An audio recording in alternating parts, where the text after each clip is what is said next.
Imagine waking up tomorrow morning and deciding to just quit sugar cold turkey. No sweet pastries with your morning coffee, no sodas with lunch, absolutely no late night ice cream to unwind. For the first few hours, you'd actually feel totally fine. You might even feel a little excited about it. But then a silent storm starts brewing inside your head. You quickly realize you aren't just changing your diet, you are stepping onto a literal neurological battlefield. So in this explainer, we're going to map out the incredible, science-backed journey your brain undergoes when you finally cut out sugar. It sounds simple enough, right? But the harsh reality is that most people don't even make it past the first week. The cravings just become way too intense. But why is that? Understanding the hidden science of what happens in those first few crucial hours and days is the ultimate key to taking your power back. Okay, let's dive into this and see what's actually happening in there. When we compare a sugar-addicted brain to a healthy, balanced one, the contrast is absolutely staggering. Every single time you eat sugar, your brain lights up like a Christmas tree. Your reward system releases this massive, overwhelming wave of dopamine. And here's the crazy part. This is the exact same neurological system activated by nicotine or illicit drugs. It creates a completely artificial pleasure cycle. Over time, your brain builds up a tolerance. You literally need more sugar just to feel the same baseline level of happiness, leaving your brain noisy, inflamed, and desperate. What we really want is that healthy brain state, clear, calm, and running on stable, clean energy. Now, to get from that noisy, chaotic brain to the calm one, we have to go through what is basically a chronological hero's journey. We're going to track the distinct biological phases your mind goes through over the next month, starting right out of the gate with the very first and honestly often the hardest hurdle, day one. Within the very first 24 hours, the dopamine levels that were previously kept artificially high by all that sugar begin to completely plummet. Your brain's core pleasure system, your dopamine receptors, are just exhausted. When they don't get that massive spike they're used to, you start to feel this sudden, deep emptiness. You might feel anxious or jittery or restless. So the absolutely crucial point here is this. That feeling isn't actually hunger. It is literal chemical withdrawal. I mean, if you've ever tried to quit sugar before and felt like you were just weak or failing, you really need to hear this. Your body is totally fine. It is your mind that is screaming. Those intense cravings you feel are a temporary chemical imbalance. It has nothing to do with a lack of personal willpower. Your brain is quite literally throwing a tantrum because it's missing its favorite artificially stimulating chemical. As we push forward to day 3, the situation really peaks. Think of this as the ultimate boss fight of the entire journey. This is the moment your brain finally realizes the sugar really isn't coming back. At this exact point, your brain hits a full-blown state of panic. You lose that fast-burning energy source, and the result is intense brain fog, heavy irritability, and sometimes even a brief feeling of depression. But here is the truly amazing part about all this. Your starved neurons are frantically seeking a new balance. Scientists call this a neurological adaptation process. So this frustrating mental fog isn't a sign of failure. It is the physical, biological sensation of your brain actively trying to heal itself and reset its natural chemical baseline.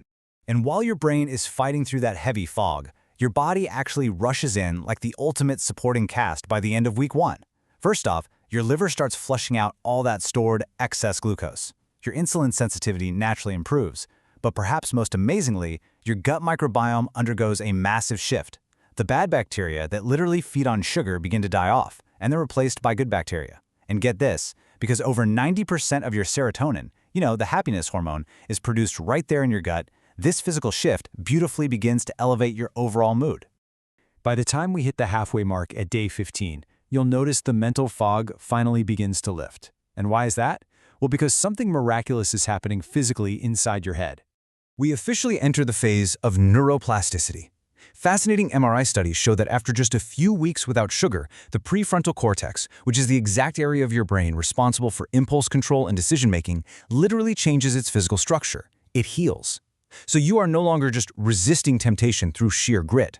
Through neuroplasticity, your actual biological willpower is getting stronger. You are quite literally rewiring yourself for success. Jumping ahead to day 20, we reach a massive, game-changing milestone. I like to call this the total cognitive reset. Think about this for a second. For years, you might have experienced sudden spikes of anxiety, a racing heart, or intrusive negative thoughts, and you probably just assumed it was a deep emotional flaw, right?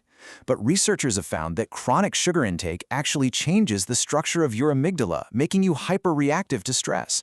Those feelings of panic were often just chemical SOS signals, cortisol and adrenaline spikes caused by your blood sugar completely crashing. By day 20, that sugar panic is completely gone, and it's replaced by true calm. Your blood sugar is finally stable, and your brain's natural neurotransmitters like dopamine and serotonin are back in perfect harmony. As you roll into week 4, you unlock some massive cognitive upgrades. Without that constant neural inflammation, that brutal midday fatigue just vanishes. Your sleep cycle naturally repairs itself because sugar is no longer blocking your melatonin production. And incredibly, your hippocampus, which is the center for memory and learning, and actually the very same area damaged in early Alzheimer's, finally gets the clean, quiet space it needs to heal. Your short-term memory improves, and your synaptic plasticity and creativity absolutely skyrocket. And this brilliantly illustrates how your brain finalizes a massive adaptation as we hit day 28.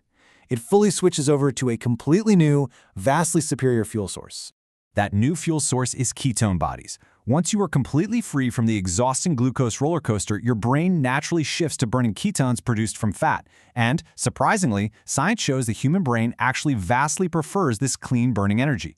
It dramatically increases the efficiency of your mitochondria and drastically lowers oxidative stress. In simple terms, it effectively slows down brain aging and gives you this endless, smooth mental endurance without even needing that afternoon cup of coffee. Finally, we reach day 30.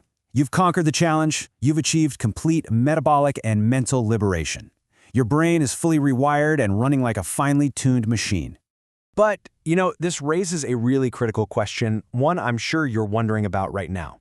What happens if you try to eat sugar now? After 30 full days of clean, high-performance living, what does that inevitable relapse actually feel like? People who try a sweet treat after finishing this reset almost always report the exact same thing. It tastes overwhelmingly sweet, almost like a violent, artificial chemical. With a clean, highly sensitive brain, that massive rush of dopamine is no longer a comfort, it is a gross, jarring sensory overload. This is usually the moment of ultimate realization for people. It proves, once and for all, that your past pleasure from sweets was honestly nothing but a chemical illusion. The data backing this entire explainer is just undeniable. Functional MRI scans prove that the brain activity of someone dependent on sugar is virtually identical to that of someone with a severe drug addiction. The only real difference is that sugar is completely legal, easily accessible, and hidden in everything from our breakfast yogurt to our pasta sauces. Breaking this dependency is so much more than just going on a diet. It is literally reclaiming your identity, your emotional stability, and your biological freedom. So I'll leave you with this. Are you ready to reclaim control of your mind and your body? The science clearly shows your brain is incredibly resilient. It really just needs 30 days to heal, to restructure itself, and to introduce you to a level of focus and peace you probably haven't felt in years. The only question is, are you ready to take that very first step?